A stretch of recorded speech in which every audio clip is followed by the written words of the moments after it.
자, 여러분 안녕하십니까? 자, 경제학을 담당하는 경제학 짱박사 장성규입니다. 이번 시간에는요, 오늘 치러진 23년도 3회 서울시 지방공무원 필기시험 경제학 과목에 대해서 간단하게 총평을 해보도록 하겠습니다.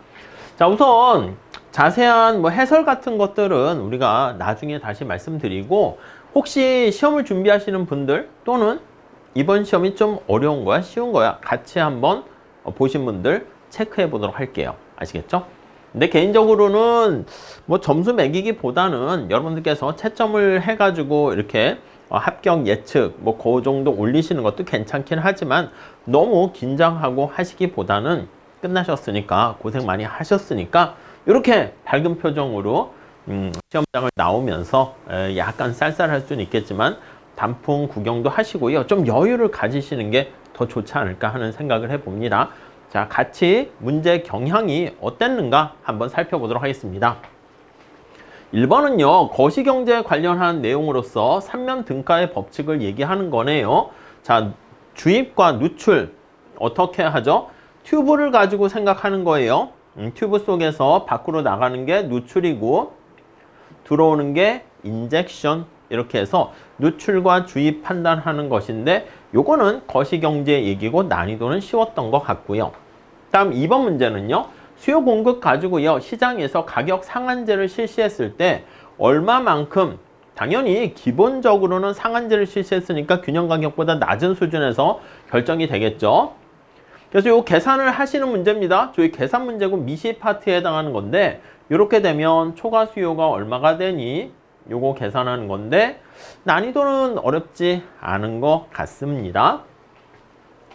3번은요, 독점과 관련한 수요 곡선이 있고 MC를 구해 가지고요, 이렇게 수요 곡선에다가 MR이 있고 MC 계산해야겠죠. MC 저거 TC를 Q로 미분해서 MC 이렇게 한 다음에 이윤극대 생산량을 도출하고, 그때 생산량에다가 이윤, 여기서는요 표현하기가 그렇잖아요. AC를 찾아서 하는 것도 있지만 TC를 빼주는 걸로 해서 이윤함수 계산하는 건데 어렵지 않습니다. 이거 난이도도 계산 문제지만 쉬운 것 같고요. 지금까지 무난하네요.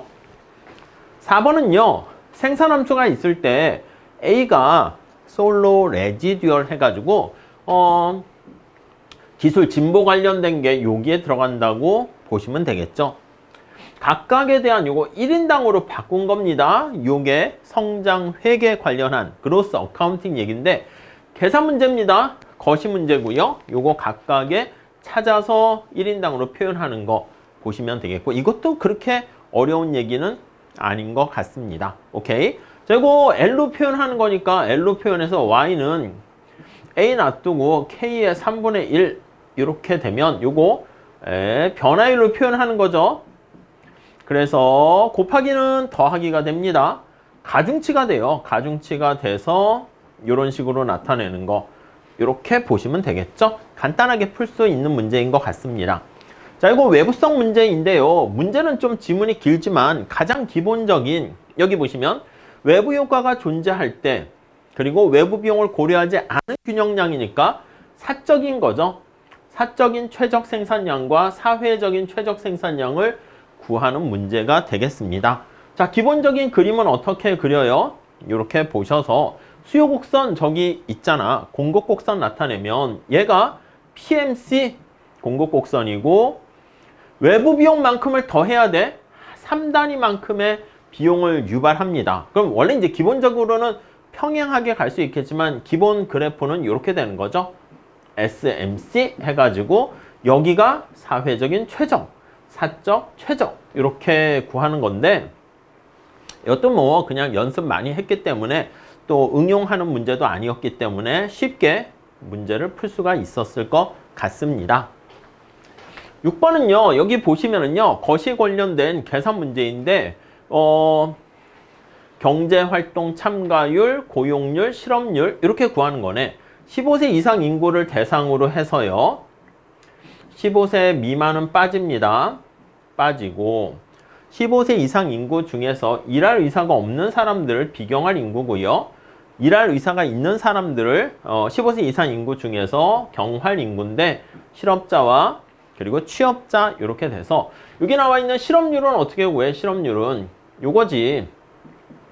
취업자 수, 실업자 수에다가 이렇게 구하고 고용률은 어떻게 구합니까? 고용률은 분모가 이겁니다. 이렇게 해서 거기 맞는 값들을 집어넣어서 고용자 수 이렇게 보시면 되겠죠. 경제활동 참가율은 여기 나와 있는 이게 비경활 인구, 경제활동 인구 해서 이렇게 전체 중에서 요거 경제활동 인구의 비율 구하는 거죠. 또 뭐 과거 기출에 많이 나왔던 것이고 난이도가 어렵지 않습니다. 그 다음 7번은 로렌츠 곡선에서 완전 균등 분배를 나타내는 면적을 A. 그러니까 로렌츠 곡선 아래 면적을 B 이렇게 했을 때 요거죠 여러분. 로렌츠 곡선이라는 게 여기 나와 있는 완전 균등을 나타내는 대각선에다가 이런 식의 호 모양을 나타내게 됩니다. 오케이. 그래서 로렌츠 곡선으로 둘러싸인 영역의 면적, 아래 면적 A, B 이렇게 표현합니다. 요 완전 균등선이야. 그래서 이렇게 돼가지고 진위계수는 어떻게 구합니까? A 플러스 B분의 A 뭐 이런 식으로 구하는 거죠. 또 그냥 판단하는 거니까 시간도 별로 걸리지 않고 난이도 쉬운 것 같습니다. 그 다음에 8번 문제 보시면 먼델 플레밍 모델 아니겠습니까? 소규모 개방 경제 모형이니까 BP 곡선이 당연히 수평이 되겠습니다. 자 그러면 고재변금 생각하시죠. 고정환율 제도에서는 재정정책이 효과가 있고 변동환율 제도에서는 금융정책, 통화정책이 효과가 있다. 이걸 이용하시게 되면은 쉽게 파악할 수 있는 문제입니다. 특히 뭐 BP 곡선까지 이동시키는 것까지 준비를 하시면 좋긴 하겠지만 뭐 주로 이제 우리 시험에서는 그렇게까지 나오지 않기 때문에 고재 변금을 중심으로 판단하시면 되겠고 이것도 난이도 쉬운 것 같아요. 자, 내슈균형에 대한 기본적인 개념들이 나와 있습니다. 내슈균형은 상대방의 전략이 주어져 있을 때 자신의 최선의 선택을 구하는 것이고 우월 전략 균형이라는 것은 상대방의 전략이 상관없어. 무관하게 여러분 포함 간격은 어떻게 돼? 더미넌트 이퀄리브리엄이 안쪽에 있고요. 내슈 균형이 바깥쪽에 있습니다. 그렇기 때문에 우월 전략 균형이 생기면 당연히 내슈 균형이 되지만 내슈 균형이라 할지라도 내슈 균형이 존재하지 않거나 두 개 이상 존재할 수 있잖아. 그렇기 때문에 우월 전략 균형은 존재하지 않을 수가 있게 되네요. 요거는 성립하는데 요거는 성립하지 않는다. 요렇게 뭐 어렵지 않습니다. 넘어가도록 할게요. 자, 그 다음에 10번 문제 보시면요. 쌀과 구리를 생산하는데 여러분 이거 리카르도의 비교위 이론 아니겠습니까? 자주 많이 했습니다. 여기 나와 있는 숫자가 무엇인가 그거를 보셔야 됩니다. 여기 보니까 생쌀, 가마, 구리, 톤, Q 아니겠습니까? 그럼 이거 기회비용으로 바꿔야 되는데 어떻게 바꾸시면 되는 거죠? 간단하잖아요. 어떻게 해요? 그래, 이게 노동이면 바구드세요고 Q로 돼 있으면 올라타세요. 이게 바로 기회비용으로 바꾸는 겁니다. 그러면 이렇게 하면 안 돼. 갑국이 쌀을 생산할 것인가 구리를 생산할 것인가 이렇게 되는데 쌀에 대한 기회비용을 구리로 표현하면 위에 올라타면 돼. 7이 올라타고 5가 올라타고 됐죠? 그 다음에 을국을 봤을 때 쌀의 기회비용을 구리로 표현합니다. 얘가 올라타고 얘가 올라타고 됐죠?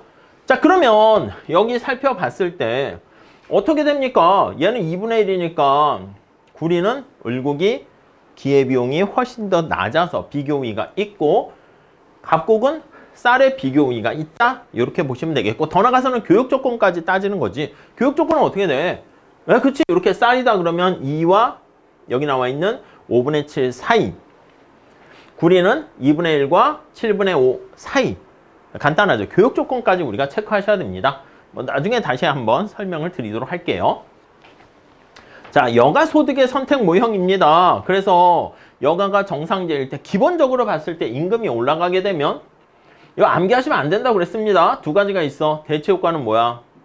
임금이 여가의 가격이라니까 여가의 가격이 비싸지니까 당연히 여가의 소비를 줄이고 노동 공급을 증가시킵니다. 임금이 올라가면 예산선 이거 이렇게 커지게 되는 거 느낌 보이십니까? 이렇게 가서 실제 소득이 증가하는 거예요. 자, 그랬을 때 이게 이제 소득 효과인데 여기 보시면 여가가 정상제이냐 열등제이냐에 따라 다른데 정상제가 되면 소득이 증가했으니까 여가가 증가하고 노동공급 감소. 정상제. 이것만 암기하시면 안 됩니다. 표로 정리해서 막 암기하시면 안 돼요. 열등제인 경우는 소득이 증가할 때 여가가 감소하고 노동공급 증가. 그러니까 열등제인 경우는 여기 보시면 임금이 올라갈 때 이게 상식이 통하는 효과라고 그랬습니다. 언제나 간단해요, 이거. 소득 효과는 삐딱선이 효과라고 제가 말씀드렸죠.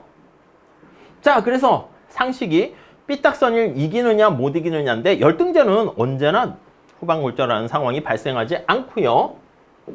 그리고 여기 나와 있는 것처럼 얘는 언제나 항상입니다. 항상. 근데 정상제인 경우는 두 개가 충돌하니까 어느 게 크냐에 따라서 대체효과, 소득효과 결과가 달라진다. 이렇게 보시면 되겠어요. 그 스토리를 제대로 알고 있는가이기 때문에 어렵지 않게 푸셨을 것 같고요.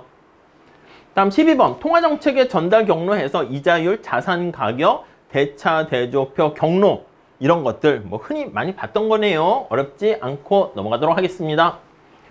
자, 그 다음에 미시의 계산 문제인데 10만큼의 종량세를 소비자에게 부과했습니다. 그럼 수요 곡선이 안쪽으로 가는 건데 우리는 사실 수요 곡선 이동시키는 걸로 해도 되고 편하게 공급 곡선 상방 이동시키는 걸로 해도 상관없습니다. 계산 문제이긴 한데 살짝 어렵진 않습니다. P로 정리해서 나타내시면 될 것 같고요. 자, 14번 문제. 이게 좀 복잡해 보이지만 이거 자주 나왔던 겁니다. 이거 어떻게 풀어야 돼요? 그렇죠. 우리 이거 2x2 매트릭스 제가 만들어 달라고 그랬잖아요. 2x2 매트릭스를 만드셔가지고 여기 보시면 기준 연도의 가격, 비교 연도의 가격, 기준 연도의 생산량, 비교 연도의 생산량. 기준 연도에 여기 보시면 23년도란 말이야. 앞에 게 휴대폰, 뒤에 게 컴퓨터 쓸 거예요. 휴대폰의 가격이 20만원, 컴퓨터의 가격이 40만원. 휴대폰의 가격이 30, 컴퓨터 가격 60만원. 여기는 휴대폰에 대한 생산량 100개, 컴퓨터에 대한 생산량 여기는 200에다가 50 이렇게 되는 겁니다.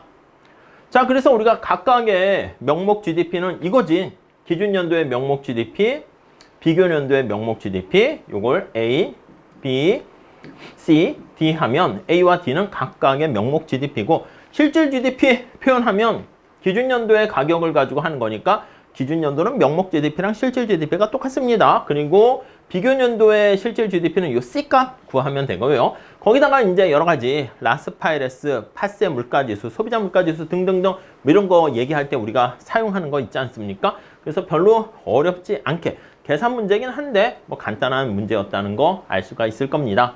다음에 15번 보시면 갑이라는 소비자 입장에서 봤을 때 용돈 12만 원을 두 재화에 대해서 지출합니다.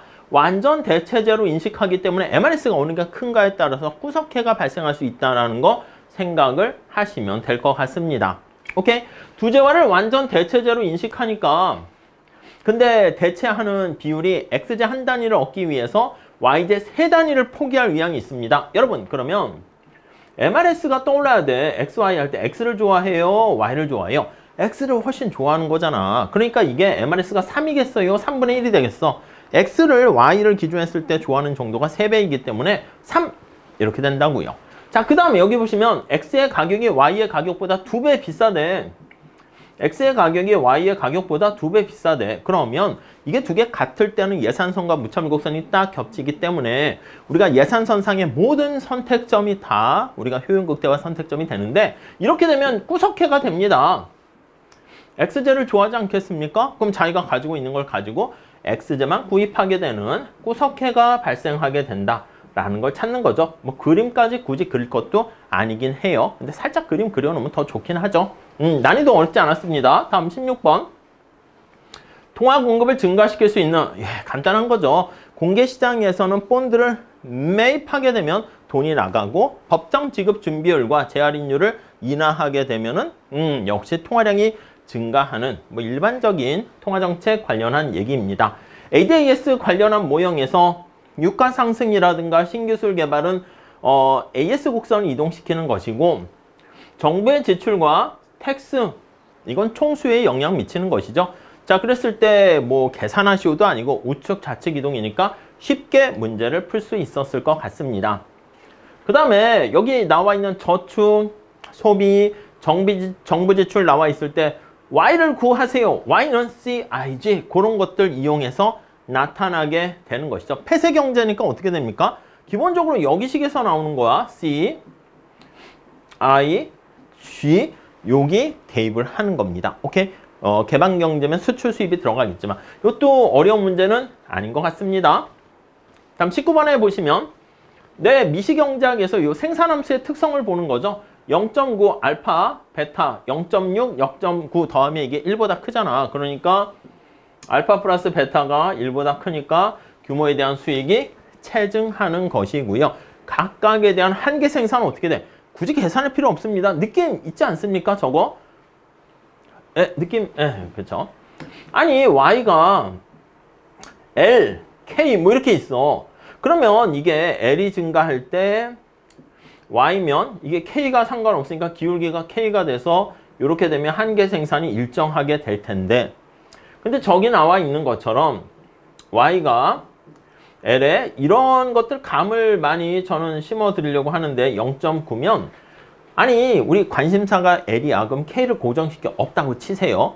진짜 없다고 그러면 안 되지만 그러면 0.6이니까 얘가 체감적으로 이렇게 증가한다고. 그러니까 한계 생산이 체감한다는 거 알 수가 있겠습니다. 오케이, 뭐 이것도 되게 쉬웠던 것이고 그 다음 20번도 마찬가지입니다. 선호와 관련해가지고 이렇게 나타나고 있는데 요거를 마이너스 20으로 이동을 시키는 것이지 그래서 이게 한계 대체율을 일정하면 완전 대체제로 인식하는 것이고 완전 보완제는 둘 중에 L자 형태 작은 게 전체를 나타낸다. 그렇게 보는 것이죠. 오케이? 자, 그래서 이번 시험 문제 한번 보시면 미시 경작이 몇 문제 나왔나 볼까? 하나. 미시 보시면 둘, 셋, 넷, 다섯, 여섯, 일곱, 여덟, 아홉.